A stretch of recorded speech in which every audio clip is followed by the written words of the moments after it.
আমার ভাইরা গভীরভাবে লক্ষ্য করেন, এই আল্লাহর বান্দা মাকে ডাক দিয়ে বলল, মা আপনার জন্য অসংখ্য সময় অপেক্ষা করতেছি, আপনার জন্য আমি কত অপেক্ষা করতেছি, আপনার জন্য অনেক সময় বসে আছি, কয়েকটা বছর যাবত বসে আছি, আপনি মৃত্যুবরণও করেন না, আমি হজেও যেতে পারি না। নাউজুবিল্লাহ পড়েন। সন্তান মাকে আস্তে করে এমন কটু ভাষায় ভর্ৎসনা করলো, মা অন্তরের ভিতরে কষ্ট পেল। কষ্ট পাওয়ার পরেও একবার সন্তানের হাতের মধ্যে ধরে, একবার সন্তানের ডান হাতে ধরে, আবার বাম হাতে ধরে, ডাক দে বলে, সন্তান আমাকে ছেড়ে যাও না, আমাকে ছেড়ে যেও না, কারণ তুমি যদি আমার কাছে থাকো আমি আল্লাহর কাছে দোয়া করব, আল্লাহ সুবহানাহু ওয়া তাআলা এই জমিনের মধ্যে আমার খেদমতের বিনিময়ে তোমাকে একটা পূর্ণ কবুল হজের সওয়াব দিয়ে দিবে। জোরে কোন মারহাবা। আমার ভাইরা, সন্তান কিন্তু কোনো কথা শুনলো না। একজন আলেম ব্যক্তি হওয়ার পরেও এই সন্তান তার প্রয়োজনীয় কাগজপত্র এবং প্রয়োজনীয় কাপড় চোপড় নিয়ে একটা কিতাব তার বগলের মধ্যে করে নিয়ে তিনি আস্তে করে বাড়ির মধ্য থেকে চলে গেলেন। সন্তান যখন বাড়ির বাহিরে চলে গেছেন, কলিজার টুকরা মা আল্লাহর কাছে দুইটা হাত বের করে দিয়েছে। আর দুইটা হাত বের করে দেওয়ার পরে ডাক দিয়ে বলে, আল্লাহ আমার সন্তানকে আমি হজে যেতে বারণ করলাম, আমার সন্তান যেমন করে আমার কথা শুনলো না। আল্লাহ তাআলা তোমার কাছে আমি ফরিয়াদ জানাই, আমার সন্তান যেই আশা করেছে, আমার সন্তানের সেই আশা তুমি আল্লাহ কবুল করবা না। জোরে কোন নাউজুবিল্লাহ। তুমি কবুল করবা না। আমি মা আমার সন্তানের উপরে অসন্তুষ্ট, সুতরাং আমার সন্তান যেন হজ পর্যন্ত, বাইতুল্লাহ পর্যন্ত না যেতে পারে। আচ্ছা একটু বলুন, মা যদি এমন দোয়া করে তাহলে কি ওই সন্তান হজ করতে পারবে? কোনো উপায় নাই, কারণ মায়ের দোয়া এবং বাবার দোয়া এমন একটা দোয়া ডাইরেক্ট আল্লাহর দরবারে কবুল হয়ে যায়। আল্লাহ বলেন, যখন কোনো মা কোনো বাবা সন্তানের জন্য দোয়া করে, আমি আল্লাহ সমস্ত পর্দা উঠিয়ে দিয়ে মায়ের দোয়া বাবার দোয়া আমি ডাইরেক্ট কবুল করে নেই। সুবহানাল্লাহ বলেন। আমার ভাইয়েরা, এই মা যখন আল্লাহর কাছে দোয়া করেছে, আল্লাহ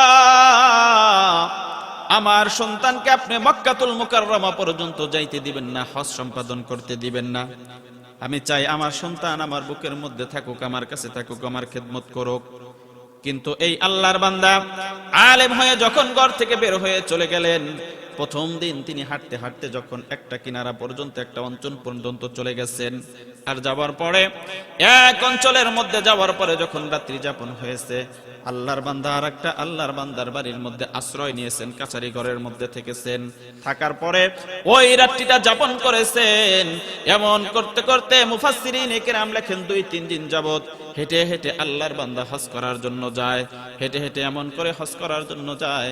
যেতে যেতে পথিমধ্যে একটা জায়গার মধ্যে এমন জায়গায় চলে গেছেন, ওই জায়গার মধ্যে কোনো এমন ধনাঢ্য মানুষ নাই যে যেই ব্যক্তির ঘরের মধ্যে আল্লাহর বান্দাকে থাকতে দিবে। আল্লাহর বান্দা কোথাও কোনো জায়গা না পেয়ে আল্লাহর বান্দা এইবার ওই এলাকার মসজিদের ভিতরে ঢুকে পড়লেন, আর মনে মনে ভাবলেন, এই মসজিদের ভিতরে আজকের রাত্রিটাই যাপন করে নিব। জোরে কোন সুবহানাল্লাহ। আল্লাহ পাক রব্বুল আলামিন বলেন, وَقَضَى رَبُّكَ أَلَّا تَعْبُدُوا إِلَّا إِيَّاهُ وَبِالْوَالِدَيْنِ إِحْسَانًا। ভাইরা আমার, আল্লাহ সুবহানাহু ওয়া তাআলা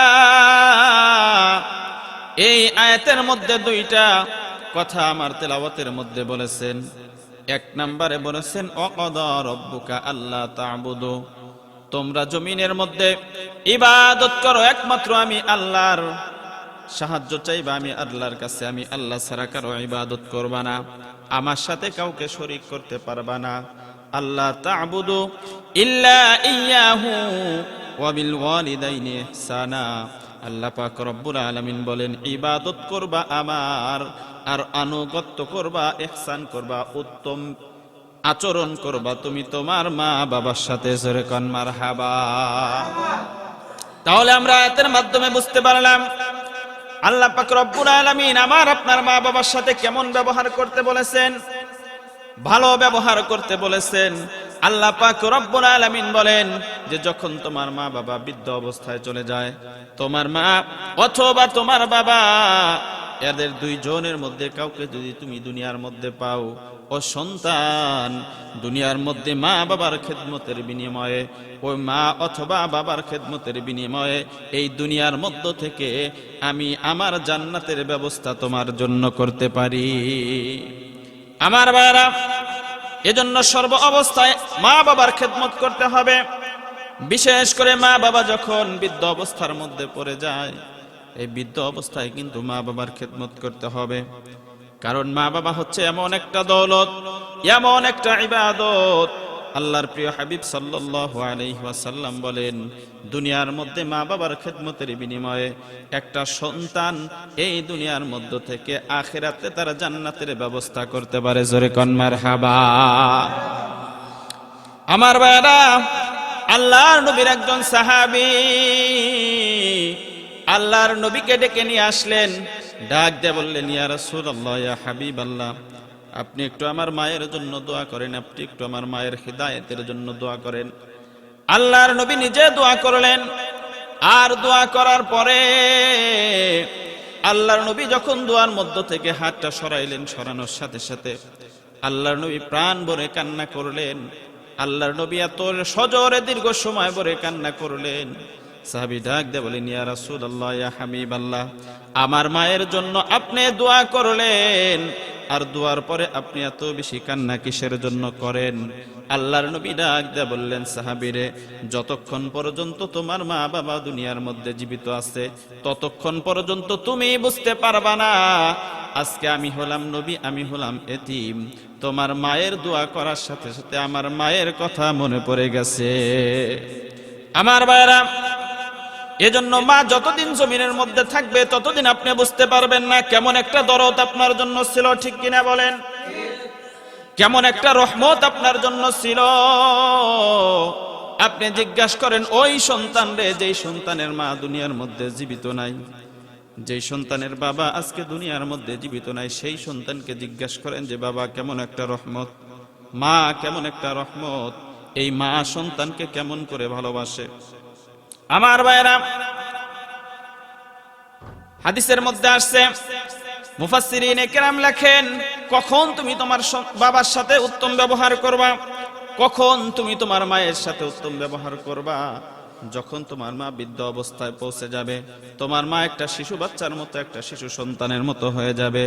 আল্লাহ পাক রব্বুল আলামিন বলেন, যখন একটা শিশু বাচ্চার মতো অবস্থা হয়ে যাবে, তখন তুমি তোমার মায়ের সাথে উত্তম আচরণ করবা। এমন হতে পারে তোমার মা বৃদ্ধ অবস্থায় পৌঁছানোর কারণে কোনো কিছু মনে রাখতে পারবে না, মাথায় রাখতে পারবে না।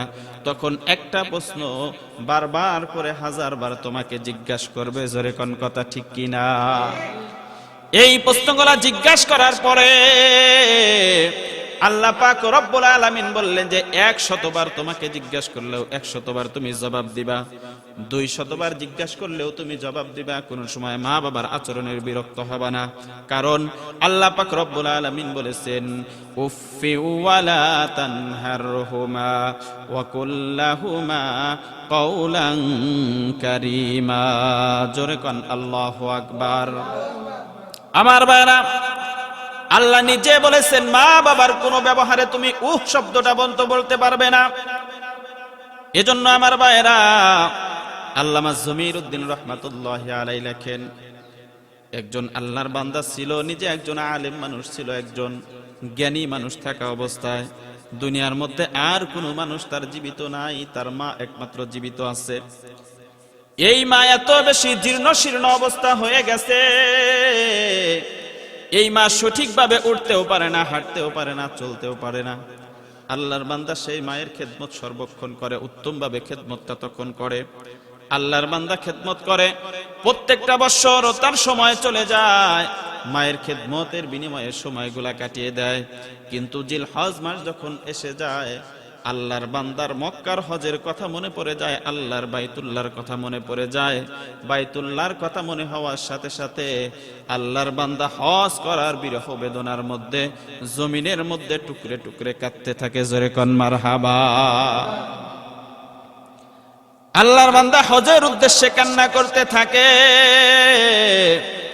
আর মনে মনে ভাবতে থাকে যদি একটু হজ করার জন্য যাইতে পারতাম, বাইতুল্লাহকে যদি বেঁচে থাকা অবস্থায় একটু জিয়ারত করতে পারতাম। আবার এদিকে চিন্তা করে বাইতুল্লাহ যাব, পাশে আমার মা, আমার মাকে খেদমত কে করবে, আমার মাকে দেখাশোনা কে করবে। আল্লাহর বান্দা এমন করতে করতে 1-2টা বছর চলে গেল। 1-2টা বছর চলে যাবার পরে 3য় বছর মাকে ডাক দিয়ে বলতেছে, মা গো, আমি একটা ইচ্ছা পোষণ করেছি, আমি একটু বাইতুল্লাহ যাব হজ করার জন্য। আপনি যদি আমাকে একটু পারমিশন দেন, আপনি যদি অর্ডার দেন। কলিজার টুকরা মা টুকরে টুকরে কেঁদে কেঁদে বলে, সন্তান, আমাকে ছেড়ে তুমি যেও না, আমাকে ছেড়ে তোমার হজ করতে যাওয়া লাগবে না। আল্লাহর প্রিয় হাবিব বলেন, কোন সন্তান যদি একবার নেক নজরে তার মায়ের দিকে তাকায়, আল্লাহ পাক রব্বুল আলামিন একটা কবুল হজের সওয়াব ওই সন্তানের আমলনামার মধ্যে তৎক্ষণাৎ দিয়ে দেয়। জোরে কোন মারহাবা। আমার ভাইরা, আল্লাহর বান্দাকে মা যত দূর পারে সুন্দর করে জ্ঞান দিলেন। জ্ঞান দেওয়ার পরে এক পর্যায়ে এই সন্তান এই বছরও বুঝলো। যখন 4টা বছর চলে গেল, মুফাসসিরিনে কেরাম লেখেন, আল্লামা জমিরুদ্দিন রাহমাতুল্লাহি আলাইহি লেখেন, 5ম বছরের সন্তান। আবার যখন জিলহজ মাস আসার সময় হয়ে গেছে, এইবার মনে মনে চিন্তা করে, এইবার যদি মা আমাকে বাধা প্রদান করে, আমি মায়ের কথা শুনবো না, আল্লাহর বাইতুল্লাহ অবশ্যই অবশ্যই আমি জিয়ারত করতে যাব। আমার ভাইরা, এইবার সন্তান মায়ের কাছে গিয়ে বসলো, ডাক দিয়ে বলতেছে, মা গো, আপনি যদি আমাকে পারমিশন দেন তাহলে হজ করার জন্য যাব। কলিজার টুকরা মা টুকরে টুকরে কেঁদে বলতেছে, সন্তান, আমি তোমাকে হজে যেতে দেব না, কারণ তুমি যদি আমাকে ছেড়ে যাও তাহলে আমার মনে হয় তুমি এসে আর আমাকে জীবিত পাবে না। আমার ভাইয়েরা, সন্তানকে নিষেধ করলেন, তোমাকে হজ করতে যেতে দেওয়া হবে না। কলিজার টুকরা সন্তান ডাক দিয়ে বলে, মা, কয়েকটা বছর হয় এমন করে আপনার জন্য অপেক্ষা করতেছি, বাইতুল্লাহকে জিয়ারত করতে পারতেছি না। বাইতুল্লাহকে জিয়ারত করতে যাওয়ার জন্য আমার ইচ্ছা, কিন্তু আমি যাইতে পারতেছি না। সুতরাং এইবার আপনি যেতে দিলেও যাব, আপনি যদি অর্ডার না দেন তাহলেও আমি বাইতুল্লাহ জিয়ারত করার জন্য যাব। জোরে কোন নাউজুবিল্লাহ। আমার ভাইরা, আমি কিন্তু বলেছি, রিদাল্লাহি রিদাল ওয়ালিদাইন ওয়া সাখাতুল্লাহি ফি সাখাতুল ওয়ালিদাইন। আল্লাহর নবী বলেন, আল্লাহর সন্তুষ্টি হলো মায়ের সন্তুষ্টির উপর, বাবার সন্তুষ্টির উপর আল্লাহর সন্তুষ্টি, মায়ের সন্তুষ্টির উপর আল্লাহর সন্তুষ্টি। এজন্য মা বাবার অবাধ্য হয়ে কোনো ইবাদত করার সুযোগ ইসলামের মধ্যে নাই। জোরে কোন কথা ঠিক কিনা?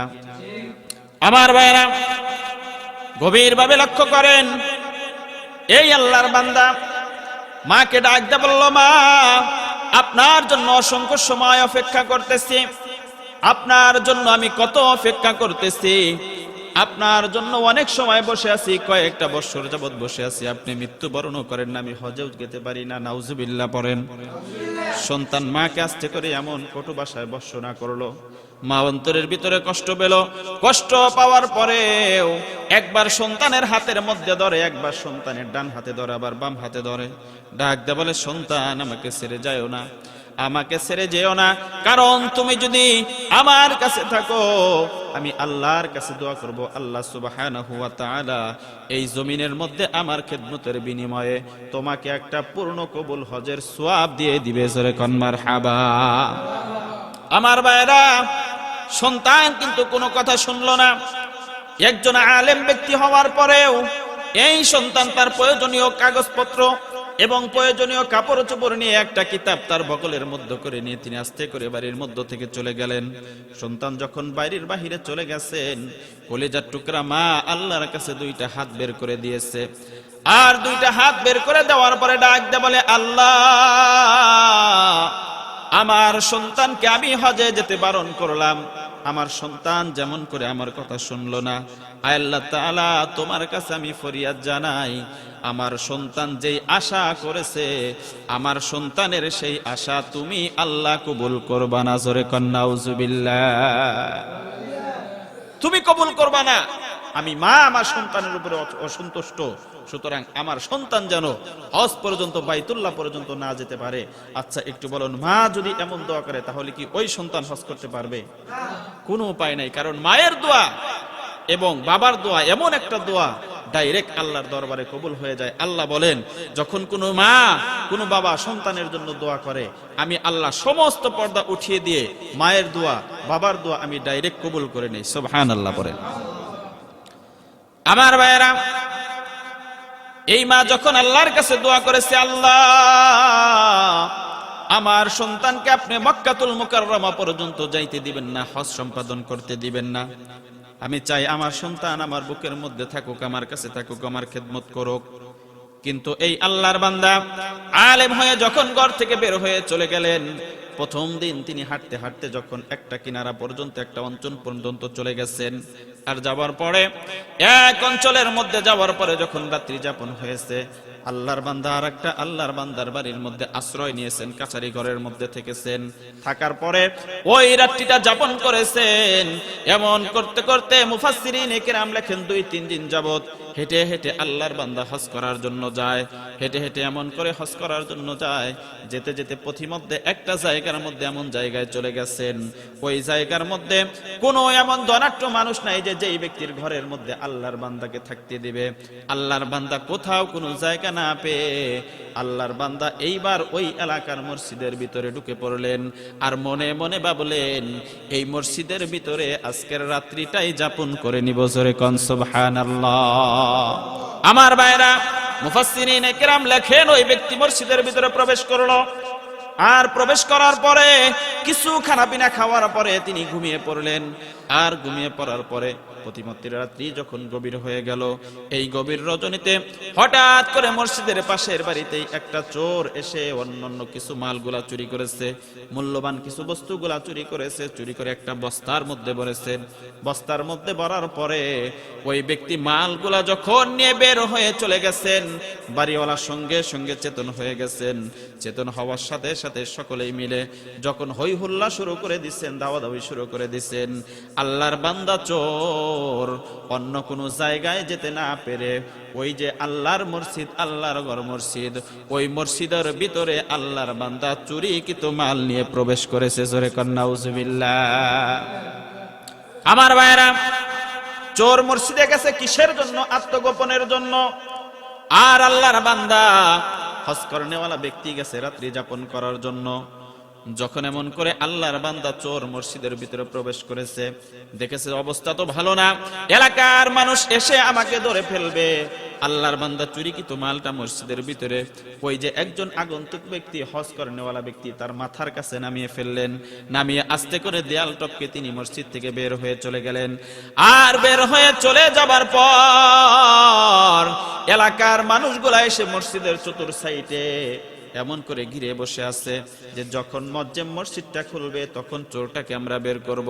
আল্লাহর বান্দা এইবার মনে মনে ভাবতেছেন, রাত্রি যেহেতু সুবহে সাদিকের সময় হয়ে গেছে, তাহলে ওযু করে একটু তাহাজ্জুদের নামাজটা আদায় করি। এজন্য আল্লাহর বান্দা যখন ওযু করে মসজিদের ভিতরে নামাজ আদায় করতেছেন, মুয়াজ্জিম এসে যখন মসজিদের দরজাটা খুলে দিয়েছেন, এলাকার সমস্ত মানুষ এসে আল্লাহর বান্দাকে এত সজোরে ধরার পর ডাক দিয়ে বলতেছে, তুমি কি মনে করছো যে চুরি করার পরে যদি তাহাজ্জুদের ভান করো, তাহাজ্জুদের অভিনয় তুমি যদি করো, তাহলে কি আমরা তোমাকে শাস্তি দিব না? আমরা কি তোমাকে চিনতে পারবো না? সুতরাং সারাটা রাত্রি চুরি করে তাহাজ্জুদের নামাজ আদায় করলে আল্লাহ তাহাজ্জুদের নামাজ কবুল করবে না। জোরে কোন কথা ঠিক কিনা? আমার ভাইরা, আল্লাহর বান্দা বুঝতে পারে না আমি বাহিরেই বা গেলাম কখন, চুরি বা করলাম কখন, অথবা চোরি বা ঢুকলো কখন। আল্লাহর বান্দাকে বলে, আল্লাহর বান্দা এইখানে মিথ্যা বললে চলবে না, আসো এই যে দেখো তোমার মাথার পাশে এই চুরিকৃত মাল পাওয়া গেছে। আমার ভাইরা, ওই সময় থেকে আল্লাহর বান্দার মনের মধ্যে একটা চিন্তা, আমার মা আমাকে নিষেধ করেছিল আসার জন্য, আমি কেন বা হজ করতে আসলাম, কেন বা মসজিদের মধ্যে থাকলাম। এখন আমার আর বুঝতে বাকি রইল না, আমার মা যে দোয়া করে আল্লাহর কাছে বলেছিলেন যে আমি যেন হজ করতে না পারি, আমি এই ঘটনা, এই কথা শোনার পরেও যেহেতু হজ করার জন্য আসছি, আমার মনে হয় যে আল্লাহ পাক রব্বুল আলামিন আমার হজকে কবুল করবে না। জোরে কোন কথা ঠিক কিনা? আমার ভাইরা, আল্লাহর প্রিয় হাবিব বলেন, রিদাল্লাহি রিদাল ওয়ালিদাইন ওয়া সাখাতুল্লাহি ফি সাখাতুল ওয়ালিদাইন। মা বাবা সন্তুষ্টের মধ্যে আল্লাহর সন্তুষ্ট, এই কথার প্রমাণ বান্দা জমিনের মধ্যে পেয়ে গেলেন। আস্তে আস্তে এলাকার মানুষগুলা যখন আসলেন, আসার পরে এই এলাকার মানুষ সকলেই মিলে আল্লাহর বান্দাকে হজ করার জন্য যে আগন্তুক ব্যক্তি আসছে তাকে অনেক কষ্ট দিলেন, মারামারি করলেন, তার মাথার মধ্যে আঘাত করলেন, পায়ের মধ্যে, শরীরের সব জায়গার মধ্যে আঘাত করলেন। আঘাত করার পরে ওই এলাকার যিনি বাদশার কাছে নিয়ে গেলেন। এইবার বাদশার বিচারের মধ্যে বলতেছেন, চোর চুরি করেছে এইটা বড় একটা অপরাধ নয়, কিন্তু চুরি কিন্তু নাপাক মাল নিয়ে যেহেতু মসজিদের ভিতরে প্রবেশ করেছে, এজন্য একজন বলে তার হাত কেটে দেওয়া হবে, আর একজন বলে তার পা কেটে দেওয়া হবে, আর একজন বলে তার দেহ থেকে জানটা বের করা হবে, আর একজন বলে গুরুতর অপরাধ করেছে। সুতরাং এই ধরনের অপরাধ যদি দুনিয়ার মানুষ আর যাতে না করতে পারে, এজন্য কেউ কে রেজাল্ট দেয় যে এই আল্লাহর বান্দাকে চুরিকৃত মাল মসজিদের ভিতরে প্রবেশ করার কারণে জুতার মালা গলার মধ্যে দিয়ে পুরো এলাকার মধ্যে ঘুরানো হবে। জোরে কন নাউজুবিল্লাহ। আচ্ছা বলুন তো, এ সব কিছু হয়েছে কার দোয়ার বিনিময়ে? মায়ের দোয়ার বিনিময়ে। আল্লাহর বান্দা সব কিছু বুঝতেছে কিন্তু বলতে পারতেছে না। এক পর্যায়ে বাদশা আদেশ দিয়ে দিল যে আপনারা একটা কাজ করেন, পুরো এলাকার মধ্যে মাইকিং করে দেন, এরপরে কোনো ব্যক্তি যদি চুরিকৃত মাল মসজিদের ভিতরে নিয়ে প্রবেশ করে, চুরিকৃত মাল নিয়ে যদি মসজিদের ভিতরে যায়, তাহলে জুতার মালা গলায় দিয়ে তাকে এলাকার মধ্যে সমস্ত এলাকা ঘোরানো হবে। আমার ভাইরা, এই ব্যক্তিকে তাই করা হলো, জুতার মালা গলার মধ্যে দেওয়া হলো, দিয়ে মাইকিং করে এলাকার মধ্যে ঘুরানো হইতেছে। এই যে মাইকওয়ালা মাইকের মধ্যে বলতেছে, কেউ যদি মাল চুরি করার পরে মসজিদে ঢোকে তাহলে তার জন্য এই শাস্তি। হঠাৎ করে আল্লাহর বান্দা এই যে মাইক্রোফোনটা তার হাতের মধ্য থেকে নিয়ে এলাকার মানুষদের উদ্দেশ্যে বলতেছে, ও এলাকার মানুষ তোমরা শোনো, চুরিকৃত মাল নিয়ে মসজিদের ভিতরে ঢুকলে এই শাস্তি হয় না, এই শাস্তি হয় কোনো বান্দা যদি মা বাবার আদেশ অমান্য করে কোনো জায়গায় যাইতে চায়। জোরে কোন কথা ঠিক কিনা? আমার ভাইরা, এলাকার মানুষ ডাক দিয়ে বলে, ও ভাই, এই কথা তুমি আবার কেমন কথা বলতেছো? এটা তুমি কিসের জন্য বলো? আল্লাহর বান্দা ডাক দিয়ে বলে, আমি এজন্যই বলতেছি, আমি আসলেই চুরি করি নাই, আমি চুরি করতেও পারি না, আমি আসছি হজ করার উদ্দেশ্যে। কিন্তু হজ করার জন্য যখন আমি বের হয়েছিলাম, আমার মা আল্লাহর কাছে দোয়া করেছিল, আল্লাহ আমার সন্তানের হজ তুমি কবুল করবা না, আমার সন্তান যেমন করে আমার কথা রাখলো না, আয় আল্লাহ তাআলা তুমি আমার সন্তানের কথা তেমন করেও রাখবা না। জোরে কন নাউজুবিল্লাহ। আমার ভাইরা, আল্লাহর পয়গম্বর হযরতে মূসা আলাইহিস সালাতু ওয়াস সালাম হঠাৎ করে একদিন আল্লাহ পাক রব্বুল আলামিনকে প্রশ্ন করে, আল্লাহ আপনি আমাকে মৃত্যুর পরে জান্নাত দিবেন নাকি জাহান্নাম দিবেন? আল্লাহ সুবহানাহু ওয়া তাআলা ডাক দিয়ে বলে, পয়গম্বর রে, তোমার জন্য আমি আল্লাহ পাক রব্বুল আলামিন উত্তম একটা জান্নাতের ব্যবস্থা করছি। জোরে কোন মারহাবা। আমার ভাইরা, হযরতে মূসা ডাক দিয়ে বলে, আল্লাহ আপনি আমাকে যেই জান্নাত দিবেন সেই জান্নাতের মধ্যে কি আমি একাই থাকবো নাকি আমার সাথে কেউ থাকবে? আল্লাহ সুবহানাহু ওয়া তাআলা ডাক দিয়ে বলে, আপনার সাথে আমার দুনিয়ার একজন বান্দা থাকবে। তিনি কে?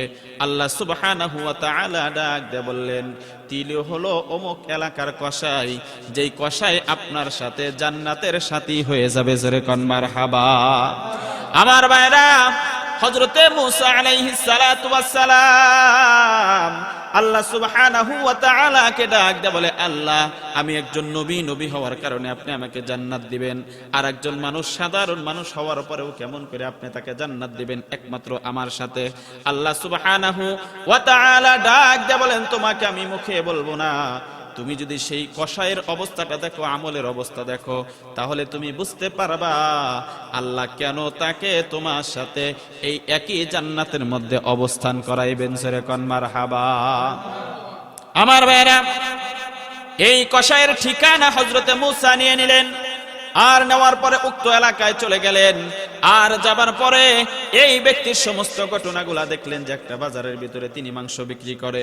হঠাৎ করে আল্লাহর বান্দা মাংস বিক্রি করা অবস্থায় যখন মাংস সুন্দর সুন্দর টুকরাগুলা যখন পেয়ে যায়, উত্তম ধরনের মাংসগুলা যখন পেয়ে যায়, ওই মাংসটা তিনি আর বিক্রি করেন না, পাশেই একটা ছোট্ট থলের মধ্যে তিনি রেখে দেন।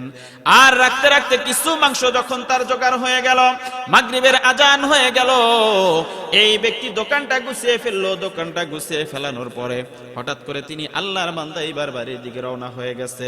এইবার হযরতে মূসা আলাইহিস সালাতু ওয়াস সালাম বলে, ভাইজান আমি হলাম একজন আগন্তুক ব্যক্তি, আমি হলাম মুসাফির, আমি হলাম পথিক, আপনি যদি ইচ্ছা করেন আপনার কাছে একটা কথা বলবো। আল্লাহর বান্দা ডাক দিয়ে বলে, আপনি কি বলবেন? হযরতে মূসা বলে যে আমি হলাম একজন পথিক, আমার থাকার কোনো জায়গা নাই, আপনি যদি একটু আমার জন্য রাতের থাকার ব্যবস্থা করতেন, খাবারের ব্যবস্থা করতেন, তাহলে আপনার জন্য আমি আল্লাহর কাছে উত্তম দোয়া করতাম। জোরে কোন মারহাবা। আসলে কিন্তু থাকার জন্য যায় নাই, গিয়েছে তারা আমল দেখার জন্য, ঠিক কিনা বলেন? আমল দেখার জন্য গেছে। হযরতে মূসা আলাইহিস সালাতু ওয়াস সালামকে নিয়ে আল্লাহর বান্দা বাড়ি চলে গেছে। আর যাবার পরে বলতেছেন যে ভাইজান আপনি এইখানে বসেন, আমার দুইটা কাজ আছে, এই দুইটা কাজ সম্পাদন করার পরে আপনার সাথে আমি কথা বলবো, তার আগে কোনো কথা বলবো না। হযরতে মূসা চুপি চুপি দেখেন যে আল্লাহর বান্দা কি কাজ করেন। হযরতে মূসা দেখতেছেন ওই আল্লাহর বান্দা গোশতটা একটা চুলার মধ্যে সুন্দর করে উঠিয়ে দিছে, কিমা বানিয়ে একেবারে এমন করে একটা শরবতের মতো করে গোশতগুলা শেষে একটা চুলার মধ্যে উঠিয়ে দিছে। আর দেওয়ার পরে একটা রুমের ভেতর থেকে একটা জুপলির মতো ছোট্ট একটা কেমন যেন দেখা যায় একটা পালকের মতো একটা জায়গার মধ্যে করে তার একটা ছোট্ট মানুষকে তিনি তার হাতের মধ্যে নিয়ে নিছেন। নেওয়ার পরে সুন্দর করে গোসল করায়, সুন্দর করে গোসল করানোর পরে কাপড়টা আবার চেঞ্জ করে দেয়, পরিধান করিয়ে দেয়। দেওয়ার পরে ওই যে পাকিত গোশত স্যুপ বানিয়ে ওই পাকিত গোশতগুলা তিনি আস্তে আস্তে করে চামিজের মাধ্যমে তার ওই যে দুঃখিনী মা ওই বৃদ্ধ মহিলার মুখের মধ্যে তিনি উঠিয়ে দেয়। জোরে কোন মারহাবা। আমার ভাইরা, এই মহিলার অন্তরটা কেমন হয়ে গেছে, একটা শালিকের বাচ্চার মতো হয়ে গেছে, শুকনো অবস্থা। আল্লাহর বান্দা হযরতে মূসা দেখলেন যে আসলেই তো এই কিসের জন্য করে। এত কিছু করার পরে হযরতে মূসার সাথে এতক্ষণ কোনো কথা বললেন না। মাকে তিনি খাবার খাওয়ালেন, তিনি পানি পান করালেন, কাপড়গুলা চেঞ্জ করে তার রুমের মধ্যে সুন্দর করে শুইয়ে দিলেন। যখন সুন্দর করে শুইয়ে দিলেন, ওই বৃদ্ধ মা ঠোঁট নাড়িয়ে নাড়িয়ে কেমন করে যেন দুটি হাত তুলে আল্লাহর কাছে কি বললেন। হযরতে মূসা আলাইহিস সালাতু ওয়াস সালাম দেখলেন যে ওই আল্লাহর বান্দা কসাই মুচকি হেসে মায়ের রুম থেকে চলে আসলেন। আর আসার পরে হযরতে মূসাকে খাবারের ব্যবস্থা করে দিলেন। আর দেওয়ার পরে হযরতে মূসা বলতেছেন, আল্লাহর বান্দা ওই যে যেই ব্যক্তিকে এত কষ্ট করে আপনি সেবা যত্ন করে খাবার খাওয়ালেন উনিকে? এই কসাই ডাক দেয়া বলে, উনি হচ্ছে আমার জনম দুঃখিনী মা, উনি ছাড়া কেউ আর আমার জমিনের মধ্যে জীবিত নাই। হযরতে মূসা বললেন যে দেখলাম তুমি সুন্দর করে খাবার খাওয়াইলা, পান করলা, সর্বশেষ তোমার মা কি জানো তোমাকে পিছু পিছু করে আস্তে আস্তে করে তোমার কানের কাছে বলল। হযরতে মূসা আলাইহিস সালাতু ওয়াস সালামের কথার জবাবে কসাই ডাক দেয়া বলে, আল্লাহর বান্দা আমার মা এমন করে প্রত্যেকটা দিন খাবার শেষে আমার জন্য আল্লাহর কাছে দোয়া করে। জোরে কোন মারহাবা। ডাক দেয়া বললেন, কি দোয়া করে তোমার মা, তুমি কি বলতে পারো? আল্লাহর বান্দা কসাই ডাক দেয়া বলে, ভাইজান আমার মা যেই দোয়া করে ওই দোয়া কোনোদিন আসলে কবুল হওয়া সম্ভব না। আমার মা অহেতুক এই দোয়াটা করে, যে কি দোয়া করে একটু খুলে বলো। সঙ্গে সঙ্গে বলে, আমার মা আমার এই খেদমতের উপরে সন্তুষ্ট হয়ে, আমার এই খাবার দাবারের উপর সন্তুষ্ট হয়ে আমার জন্য প্রত্যেকটা দিন দোয়া করে, আল্লাহ আমার সন্তানের উপর আমি রাজি, এজন্য আমি তোমার কাছে দোয়া করি আমার সন্তান যেন কবরের পরে আমার সন্তান যেন হযরতে মূসা নবীর সাথে একই জান্নাতের মধ্যে বসবাস করতে পারে। জোরে কোন মারহাবা। আমার ভাইরা, হযরতে মূসা আলাইহিস সালাতু ওয়াস সালাম বুঝতে পারলেন দোয়াটা আসলে কোথা থেকে কবুল হয়েছে, ঠিক কিনা বলেন? কোথা থেকে কবুল হয়েছে, এই দোয়া কোথা থেকে আসছে? আসলে আমার সাথে কসাই কেমন করে থাকবো, তার বিশেষ কোনো আমল নাই, একমাত্র মায়ের খেদমত করার কারণে আল্লাহ পাক রব্বুল আলামিন তাকে কবুল করে নিয়েছেন। এজন্য আল্লাহ পাক রব্বুল আলামিন ঘোষণা করে দিয়েছেন, ওয়াকফিদ লাহুমা জানাহাদ যুল্লি মিনার রাহমাতি ওয়া কুর রাব্বিরহামহুমা কামা রাব্বায়ানি সগীরা। জোরে কোন আল্লাহু আকবার। আল্লাহ বলেন, যখন তোমার মা বাবা বৃদ্ধ অবস্থায় চলে যাবে তখন তুমি তোমার রহমতের হাতটা মা বাবার জন্য বের করে দিবা। এবং যখন মা বাবা দুনিয়ার মধ্যে থাকুক আর কবর দেশে আসুক, সর্ব অবস্থায় মা বাবার জন্য দোয়া করবা। ওয়াকুর রব্বির হামহুমা কামা রব্বায়ানি সগীরা। এজন্য আমার ভাইরা, সর্ব অবস্থায় মায়ের খেদমত করতে হবে। আল্লাহ বলেন যে কোনো সন্তান যদি চায় যে তিনি কামাই রুজির মধ্যে তার বরকত আসুক, তার পকেট বোঝায় টাকা আসুক, সম্পদের মধ্যে বরকত আসুক, সে যেন তার মা বাবার খেদমত করে। সুবহানাল্লাহ পড়েন।